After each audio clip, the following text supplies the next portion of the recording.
For the first time in 11 years ప్రస్తుత NDA government ఒక legislative bill మీద defeat face చేసింది. हमारे भरसक प्रयास के बावजूद हम सफल नहीं हो पाए. మ్యాటర్ ఎంత సీరియస్ అంటే మన ప్రైమ్ మినిస్టర్ నరేంద్ర మోడీ గారు దేశంలో ఉన్న ప్రతి ఒక్క ఉమెన్ కి సారీ చెప్పారు. सभी माताओं बहनों उनसे मैं क्षमा प्रार्थी हूं. అరే ఇది ఉమెన్ ఎంపవర్మెంట్ అండ్ రిజర్వేషన్ కి సంబంధించిన బిల్లే కదా.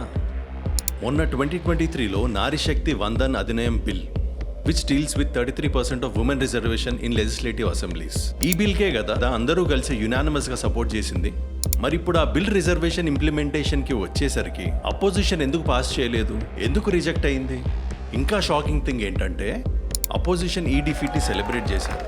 మనం బయట నుండి చూస్తే మన సమాజం ఏంటి ఇంత పాడైపోయింది, ఉమెన్ బ్యాలెట్ దగ్గర కావాలి కానీ పవర్ షేరింగ్లో మాత్రం వద్దా అని అనుకుంటాం కదా. But wait a second, maybe మనకు కనిపించని వేరే ఒక పెద్ద గేమ్ జరుగుతుందా? ఇండియాలో పార్లమెంట్ పవర్ ఒక సింపుల్ ఫార్ములా మీద నడుస్తుంది. ఏ స్టేట్స్కి అయితే పాపులేషన్ ఎక్కువ వాళ్ళ పార్లమెంటరీ సీట్స్ ఎక్కువ అండ్ ఆబ్వియస్లీ వాళ్ళ పవర్ ఎక్కువ. ఈ యొక్క బేసిక్ ఫార్ములా మన ఇండియన్ పాలిటిక్స్ని కంట్రోల్ చేస్తుంది. సో సెన్సెస్ తర్వాత పాపులేషన్ బేస్డ్ కాన్స్టిట్యుయెన్సీస్ని రీడ్రా చేయడమే డీలిమిటేషన్ అంటారు. 42nd అమెండ్మెంట్ ద్వారా లోక్సభ సీట్స్ని 1971 సెన్సెస్తో ఫ్రీజ్ చేశారు.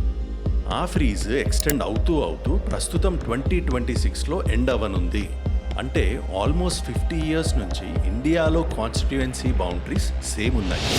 ఇప్పుడు ప్రాబ్లం ఏంటంటే నెక్స్ట్ జనరల్ ఎలక్షన్ 2029లో ఉంది. సో కొత్త సెన్సెస్ 2027లో జరగాలి. ప్రెసెంట్ గా గవర్నమెంట్ 2011 సెన్సెస్ బేస్ మీద లోక్సభ సీట్స్ ని 550 నుండి 850 వరకు ఇంక్రీజ్ చేయడానికి ట్రై చేసి, that to linking it with women's reservation bill.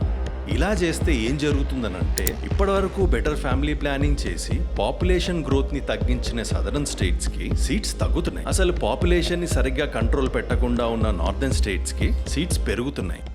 ఇదేదో తేడాగా లేదు.